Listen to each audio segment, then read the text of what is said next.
విమానాల్లో కూడా ఇకపైన వైఫై. దేశీయ ప్రయాణం కోసం విమానం ఎక్కుతున్నామంటే మన మొబైల్ ఫోన్లో ఫ్లైట్ మోడ్ ఆన్ చేయాల్సిందే. No signals, no internet. Cell ఫోన్ని మడిచి లోపల పెట్టుకోవాల్సిందే. ఇది ఒకప్పటి మాట. కానీ ఇక మీదట విమానంలో ప్రయాణిస్తూ ఇంటర్నెట్ ద్వారా సినిమాలు చూడవచ్చు. మీ బంధువులు, స్నేహితులతో వీడియో కాల్స్ కూడా మాట్లాడవచ్చు. ఆఫీస్ పని కూడా చేసుకోవచ్చు. ఈ ప్రయోగానికి శ్రీకారం చుట్టింది ఎయిర్ ఇండియా. దేశీయ విమాన ప్రయాణికులకు కొత్త ఏడాదిలో సరికొత్త కానుక అందిస్తుంది ఎయిర్ ఇండియా. దేశంలోనే మొట్టమొదటిసారిగా తమ విమానాల్లో ప్రయాణించే దేశీయ ప్రయాణికులకు వైఫై ద్వారా జనవరి 1 నుండి ఈ సేవలు అందుబాటులోకి తెచ్చింది. ప్రారంభ ఆఫర్ల ఈ సదుపాయాన్ని కొంతకాలం ఉచితంగా అందిస్తోంది.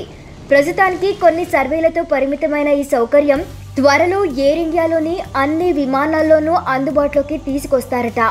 ఒకరు ఒకే సమయంలో 1 కంటే ఎక్కువ ఫోన్లు లేదా ల్యాప్టాప్లు వంటి వాటితోనూ కనెక్ట్ కావచ్చు. ఇప్పటికే air India New York, London, Paris, Singapore వెళ్లే విదేశీ విమానాల్లో పైలట్ ప్రోగ్రామ్గా ఈ సదుపాయం అందిస్తోంది. ఈ సౌకర్యం వినియోగించుకోవాలంటే ప్రయాణికులు వైఫై ఆన్ చేసి సెట్టింగ్లో ఎయిర్ ఇండియా వైఫై నెట్వర్క్ ఎంపిక చేసుకోవాలి. ఎయిర్ ఇండియా పోర్టల్కి వెళ్ళాక PNR వంటి వివరాలు ఇవ్వాలి. ఆ తర్వాత ఇంటర్నెట్ సేవలు వాడుకోవచ్చు. ఇక ఏ విమానాల్లో వైఫై సదుపాయం ఉందంటే ఎయిర్బస్ A350, బోయింగ్ 787-9, ఎంపిక చేసిన A321 నియో విమానాలు. ఇక విమానాలు నెట్ ఎలా అని కన్ఫ్యూజ్ అవుతున్నారా?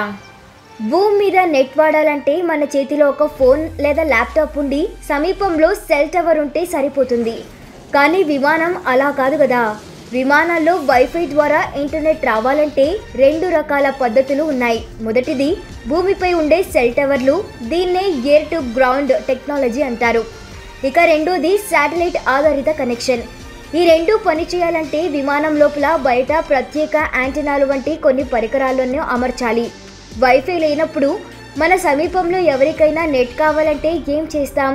మన దగ్గర ఉన్న స్మార్ట్ ఫోన్లో హాట్స్పాట్ ఆప్షన్ ఆన్ చేసి నెట్ ఇస్తాం. మన ఫోన్ మరొకరికి హాట్స్పాట్లా ఎలా మారుతుందో యాంటెనాలు, సర్వర్లు, రౌటర్ల వంటి వాటితో ఉన్న విమానం వందలాది మంది ప్రయాణికులకు ఒక హాట్స్పాట్లా మారుతుంది. ఇక సెల్ టవర్ సిగ్నల్స్ ఎలా? ఈ సిగ్నల్ను అందుకోవడానికి విమానం కింద లేదా అడుగు భాగంలో యాంటెనాలు ఏర్పాటు చేస్తారు. విమానం భూమి మీద బయలుదేరగానే ఆ యాంటెనాలు సమీపంలోని సెల్ టవర్ల నుండి సిగ్నల్లు అందుకుంటాయి. ఆ సిగ్నల్లు క్యాబిన్ సర్వర్కు, అక్కడి నుండి రౌటర్కు వస్తాయి. అక్కడి నుండి ప్రయాణికులకు వెళ్లి ఇంటర్నెట్ సదుపాయాన్ని అందుబాటులోకి తెస్తాయి.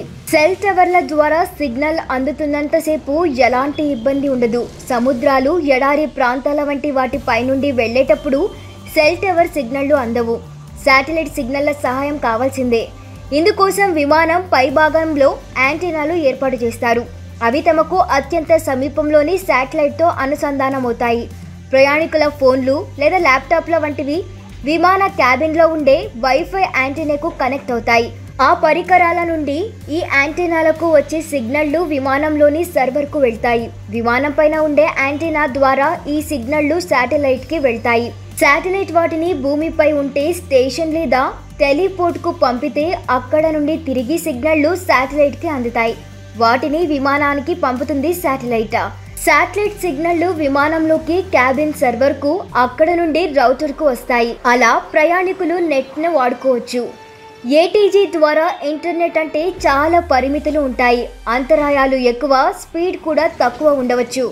కానీ శాటిలైట్ కనెక్షన్ ద్వారా ఇంటర్నెట్లో అంతరాయాలు తక్కువని, స్పీడ్ కూడా ఎక్కువని అంతర్జాతీయ, విదేశీ ప్రయాణికుల అనుభవాలు చెప్తూ ఉన్నాయి. 2003 జనవరి 15న జర్మనీకి చెందిన లుఫ్తాన్స్ ఎయిర్లైన్స్ మొట్టమొదటిసారిగా తమ అంతర్జాతీయ విమానంలో ప్రయాణికులకు ఇంటర్నెట్ అందించింది. దేశీయ విమాన ప్రయాణికులకు 2013లో ఇంటర్నెట్ అందించిన మొదటి సంస్థ అమెరికాకు చెందిన జెట్ బ్లూ. ప్రపంచంలో ప్రస్తుతం వైఫై ద్వారా ఇంటర్నెట్ అందిస్తున్న కొన్ని విమానయాన సంస్థలు Norwegian airlines, Philippians airlines, Fiji Airways, jet blue, Emirates, Singapore airlines, Qatar Airways, delta Airways మొదలైనవి.